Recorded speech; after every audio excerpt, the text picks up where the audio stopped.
Assalamualaikum warahmatullahi wabarakatuh. Selamat bergabung dengan mata pelajaran seni budaya hari ini. Selamat berjumpa kembali. Ketika kalian menonton video ini, saya berharap kalian akan menontonnya dari awal sampai dengan video ini berakhir. Karena dengan menyaksikannya sampai dengan selesai, kalian tidak akan melewatkan penjelasan-penjelasan yang saya sampaikan di pertemuan materi kali ini. Oke, langsung saja kita kali ini akan membahas tentang tari dan unsur pendukungnya.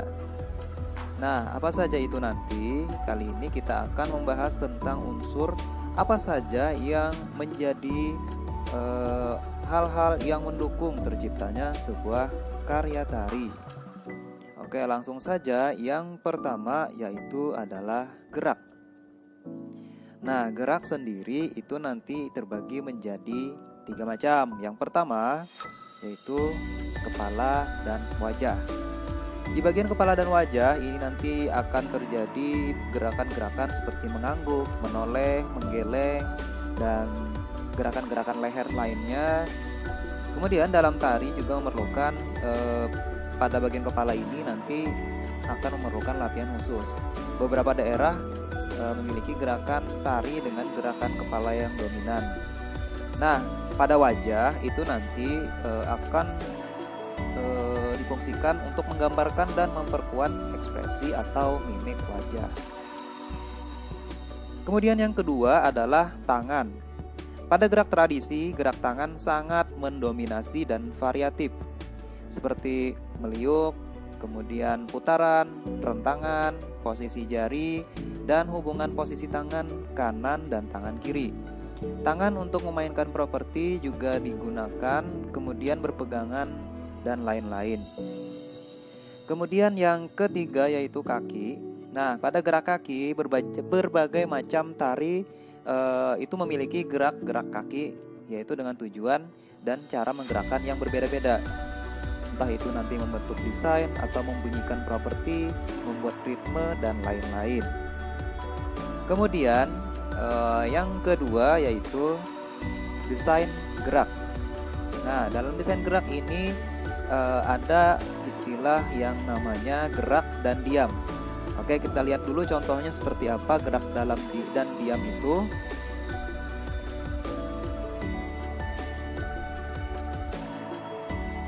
Nah, itu tadi contoh ada gerakan di mana posisi diam terjadi dalam sebuah gerak tari.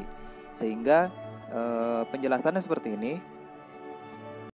Posisi diam dalam tari tidak hanya semata berdiam, namun juga sebagai bagian dari gerak tari itu sendiri. Nah, dalam sebuah pertunjukan tari tidak jarang kita menemui posisi penari yang hanya berdiam dalam bentuk tertentu atau pose tertentu.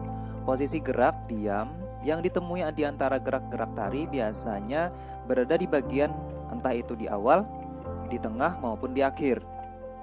Oke, diam dalam tari itu tidak hanya berdiam saja, tapi dia adalah diam yang dianggap hidup, karena diam dalam tari itu sendiri merupakan bagian dari gerak tari itu sendiri. Sehingga posisi diam dalam tari bukan hanya semata berdiam, namun juga sebagai bagian dari tarian tersebut. Oke, next yang kedua yaitu gerak dan sikap.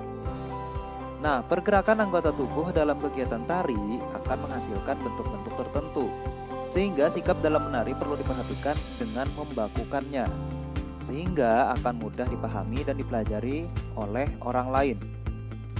Membakukan gerak merupakan istilah yang digunakan untuk membuat sikap dan gerak yang dibuat menjadi standar tingkat kebenaran dalam menggerakkannya. Jadi diperlukan pembakuan gerak tadi supaya dapat memaksimalkan sikap yang dimaksud pada gerak sebuah tari, seperti itu. Kemudian yang ketiga yaitu volume gerak. Nah, volume gerak ini berkaitan dengan ruang bergerak atau tingkat keluasan ruang bergerak, atau seberapa luas dan seberapa sempit anggota tubuh kita dapat atau boleh bergerak. Nah, volume bergerak ini terbagi menjadi 3 macam. Yang pertama yaitu volume sempit. Volume sempit ini wilayah bergerak anggota tubuh, misalnya saja seperti tangan, kaki, dan lain-lain. Dia tidak begitu luas, hanya berada di sekitar anggota atau berada di sekitar badan kita. Contoh misalnya berjalan dengan langkah kecil, atau misalnya bertepuk tangan.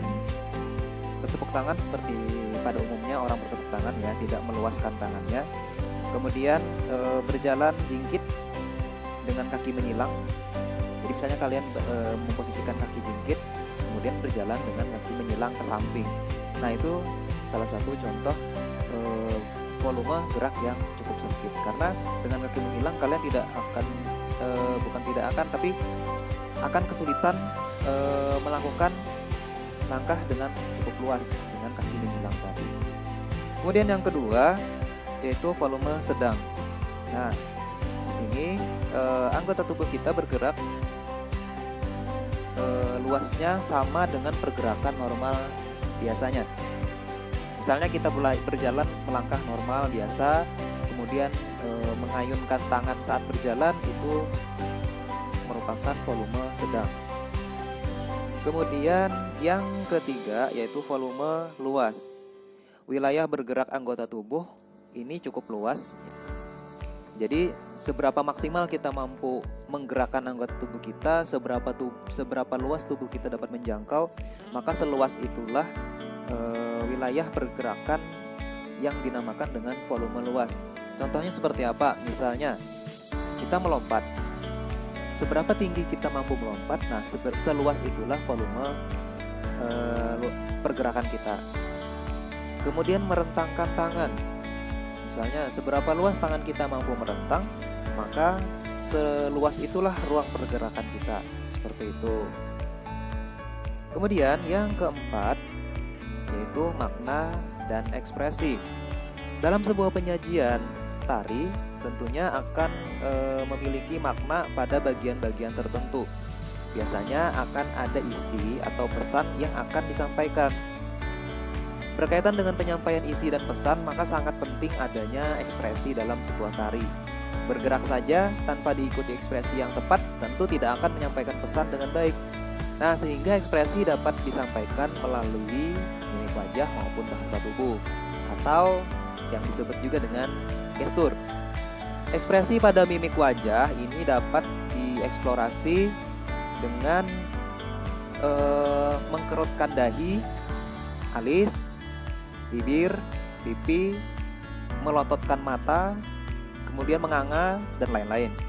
Nah, sedangkan ekspresi pada gestur misalnya seperti gerakan menggaruk, menunjuk, melirik, dan lain-lain. Nah, di sini Bapak sajikan beberapa contoh gambar atau cara menghasilkan ekspresi, yaitu dari gambar-gambar sendiri, dari menganga, kemudian mengkerutkan alis, kemudian melirikkan wajah, menggerakkan pipi, dan lain-lain. Seperti itu ya.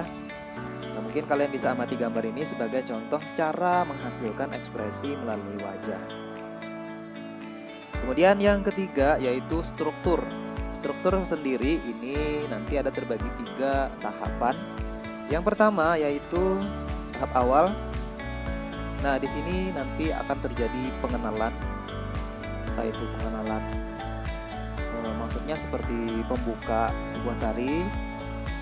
Dalam sebuah cerita atau drama tari biasanya ada pengenalan tokoh dan sebagainya. Kemudian yang kedua, bagian tengah. Nah, di sini nanti ada konflik atau bagian isi. Di bagian isi ini nanti akan ada puncak, ada pesan-pesan yang akan tersampaikan yang menjadi topik utama dalam sebuah tari tersebut yang akan disampaikan kepada penonton.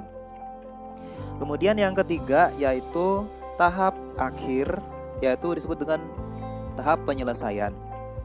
Nah, tahap penyelesaian ini nanti juga di sini terjadi penutup ya, penutup sebuah tari, dan ini merupakan bentuk umum dari sebuah struktur tari. Nah, ini juga merupakan contoh struktur linier. Jadi struktur ini terjadi dari awal sampai dengan akhir, dari awal, tengah, dan akhir itu terjadi secara berurutan. Tapi ketika struktur ini ada juga disebut dengan struktur nonlinear. Nah, ketika pengenalan, konflik, dan penyelesaian tidak terjadi secara berurutan, seperti itu. Oke, kemudian yang keempat yaitu komposisi.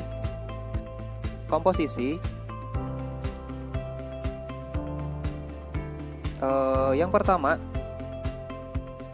jumlah penari dan pola lantai.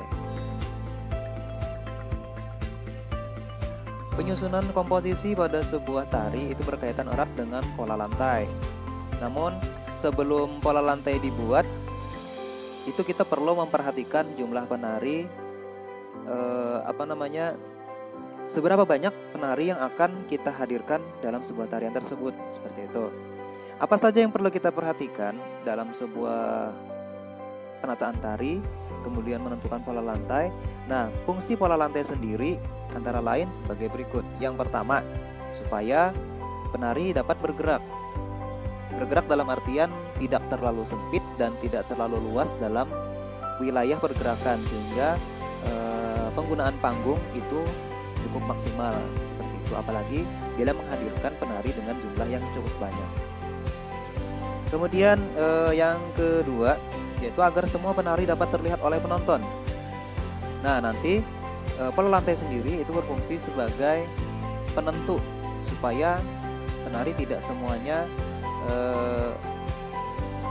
dapat terlihat semuanya di atas panggung, ya. Jadi tidak ada yang tertutupi oleh penari yang lain, atau nanti ada posisi di mana satu wilayah yang penarinya tertumpuk dalam satu wilayah panggung tersebut. Kemudian yang ketiga yaitu membuat konstruksi. Kemudian yang keempat sebagai penentu jalur, ya, supaya penari itu dapat pindah tanpa harus menabrak penari yang lain. Jadi ketika ada pola lantai, dia sudah tahu arahnya kemana dia harus melangkah, yang berikutnya kemana dia harus berjalan tanpa menabrak penari yang lain, seperti itu. Itu adalah fungsi dari terciptanya pola lantai sendiri. Kemudian yang kedua, ini ada yang disebut dengan arah gerak dan level gerak. Nah, kalian semua pasti sudah tahu yang namanya arah, ya. Ada arah depan, belakang, kiri, kanan, serong, dan sebagainya. Nah, di sini ada Bapak visualkan sedikit tentang arah gerak. Jadi di sini ada arah depan, serong kanan depan, samping kanan, serong kanan belakang, belakang, serong kiri belakang, samping kiri, serong kiri depan. Nah, di sini adalah arah yang terjadi secara menyamping. Jadi secara menyamping itu misalnya depan, samping kiri, samping kanan, belakang. Itu kita dapat melihat dengan depan belakang, entah kita berbalik atau menghadap ke samping. Tapi ada dua arah lainnya yang juga ada di sini. Tanpa Bapak tuliskan di dalam visualnya ini. Jadi ada dua arah lain yang tidak perlu dituliskan. Nah, di sini ada dua arah tersebut, yaitu atas dan bawah. Dalam sebuah gerak tari itu bisa kita dengan cara menengadah, yaitu mengarah ke atas, atau menunduk dengan mengarah ke bawah, seperti itu. Kemudian yang kedua dari arah gerak dan level, kita akan membahas level. Nah, level gerak sendiri ini terbagi menjadi 3 macam. Level yang pertama ini adalah level rendah. Wilayah pergerakan di level ini, bagian tubuh hanya bergerak di bagian bawah saja. Kalian lihat di gambar yang Bapak sajikan, ini ada 2 garis putus-putus, garis bawah dan garis yang atas. Jadi garis bawah itu menentukan di mana posisi garis itu ada di bawah tubuh kita. Kemudian satu garis itu ada berada di atas tubuh kita. Nah, pada garis bawah, posisi tubuh bila berada di bawah dari garis itu, maka semua pergerakan di bawah itu termasuk sebagai bagian dari level rendah atau level bawah.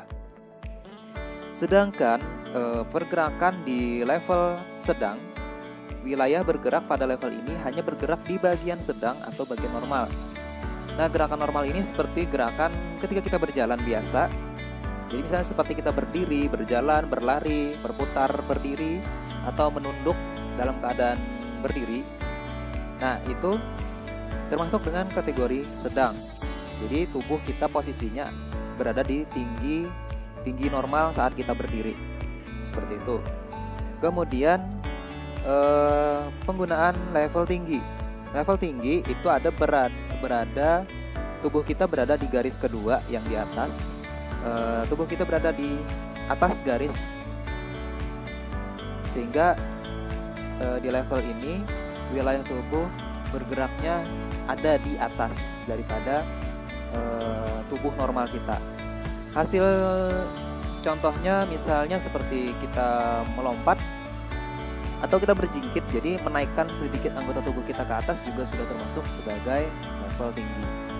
Nah, contohnya lagi dan lebih banyak lagi, nanti kalian bisa eksplorasi sendiri ya. Kemudian yang kelima yaitu rias dan busana. Rias dan busana sendiri ini nanti terbagi juga menjadi dua macam. Yang pertama, rias dan busana realis. Nah, penataan rias busana pada jenis realis ini dia ditata menyerupai keadaan aslinya, tapi tetap disesuaikan dengan keperluan panggung, seperti itu. Contohnya misalnya penari dibuat menjadi terlihat cantik, terlihat tampan, terlihat tua dan sebagainya.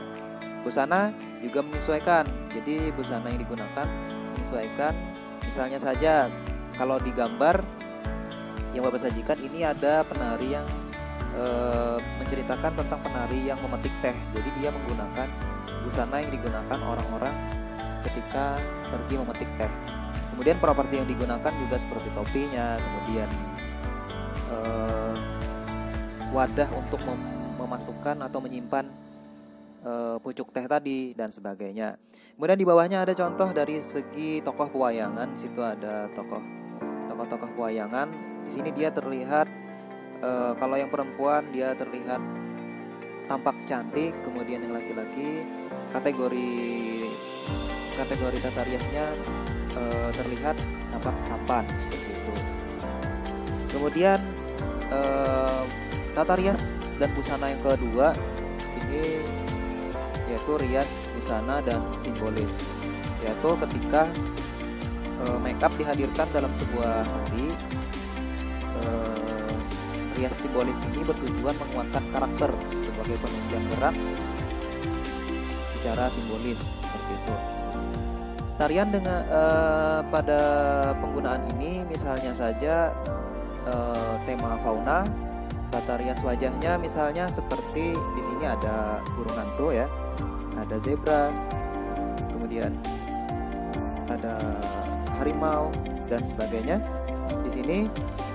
Nah, ketika tarian misalnya tercipta tarian tentang burung hantu, maka make up yang dihasilkan supaya menghadirkan karakter itu lebih kuat selain melalui gerak, maka dihadirkan pula make up yang menguatkan karakter. Contohnya saja seperti yang dihadirkan di sini.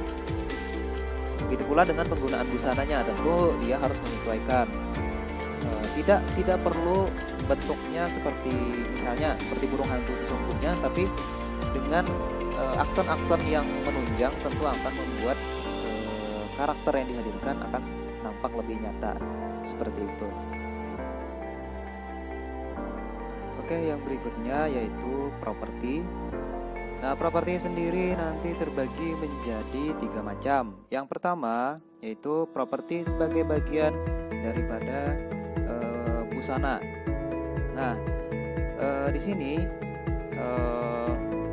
biasanya dalam tari ada bagian busana atau ada hal-hal yang bisa digunakan daripada busana sendiri. Jadi ada beberapa part dari bagian daripada busana itu yang dapat digunakan sebagai properti tari. Misalnya pada umumnya yaitu selendang. Nanti selendang itu bisa dimainkan pada saat menari, sehingga selendang yang digunakan tidak hanya sebagai bagian daripada busana sendiri, tapi juga dapat digunakan sebagai properti. Kemudian yang berikutnya yaitu properti sebagai dia adalah properti yang khusus karena memang berkaitan dengan judul tariannya. Misalnya saja sebuah tarian memiliki tema tertentu sehingga dia harus menggunakan properti khusus. Misalnya saja tarian tersebut namanya adalah tari rebana. Nah, maka di dalam sebuah tarian tersebut tentunya dia akan menggunakan sebuah atau rebana sebagai propertinya. Atau misalnya tari kipas, maka dia akan menggunakan kipas sebagai propertinya. Kemudian yang ketiga yaitu properti tari, dia bersifat realis dan simbolis. Nah, properti realis sendiri adalah properti yang digunakan yaitu berupa benda yang menyerupai wujud aslinya sebagai properti. Misalnya cangkul. Jadi nanti ada properti itu dibuat menyerupai cangkul.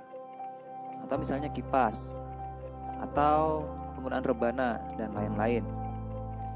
Nah, berbeda halnya dengan properti simbolis, yaitu properti ini digunakan yaitu dengan menggunakan sebuah properti tapi dimaknai sebagai benda tertentu. Misalnya saja sebuah tari menggunakan selendang, tapi selendang tersebut ketika dibentangkan maka dia akan menyerupai anak panah misalnya. Jadi ketika dibentang, ketika ingin memanah maka selendang tersebut dibentang menyerupai anak panah, seperti itu. Kemudian part yang terakhir atau bagian yang terakhir yaitu musik tari. Nah, musik tari sendiri ini hal yang perlu diperhatikan ada 3 macam. Yang pertama yaitu irama. Irama merupakan hal yang mempengaruhi dalam keberlangsungan sebuah tari, yang juga memberikan kesan keharmonisan dalam sebuah gerak. Jadi irama dalam sebuah tari itu tercipta bergantung daripada kedinamisan dalam sebuah penataan musik iringan tari tersebut. Kemudian yang kedua yaitu suasana. Nah, kehadiran musik dalam sebuah tari salah satunya yaitu adalah untuk menghadirkan suasana. Entah itu sebagai suasana mencekam dalam tarian, suasana bahagia, sedih, dan lain-lain. Dan yang terakhir yaitu musik internal dan musik eksternal. Mungkin kalian sudah pernah dengar. Nah, kali ini akan kita kembali bahas, yaitu musik internal merupakan musik yang dihasilkan dari anggota tubuh penari itu sendiri. Jadi apa yang ada di tubuh penari itu dapat dihasilkan berupa musik ya, yang disebut dengan musik internal tadi. Contoh misalnya teriakan. Teriakan itu bisa juga menjadi musik yang disebut dengan musik internal. Kemudian tepuk tangan, hentakan kaki, kemudian menepuk anggota badan dan lain-lain. Kemudian musik eksternal yaitu merupakan musik yang dihasilkan melalui instrumen atau alat-alat musik yang ada di sekitar kita atau alat musik yang telah kita kenal saat ini. Misalnya saja kalau pada musik tradisional misalnya ada gong, kemudian ada sarun, ada gendang dan sebagainya. Kemudian misalnya pada musik modern misalnya ada gitar, ada drum dan lain-lain. Nah, demikian materi kali ini saya sampaikan. Apabila ada pertanyaan nanti kalian bisa kirimkan melalui kolom komentar. Bila tidak ada pertanyaan berarti materi kali ini Bapak anggap sudah cukup jelas ya. Sekian dulu penyampaian materi kali ini. Terima kasih. Wassalamualaikum warahmatullahi wabarakatuh.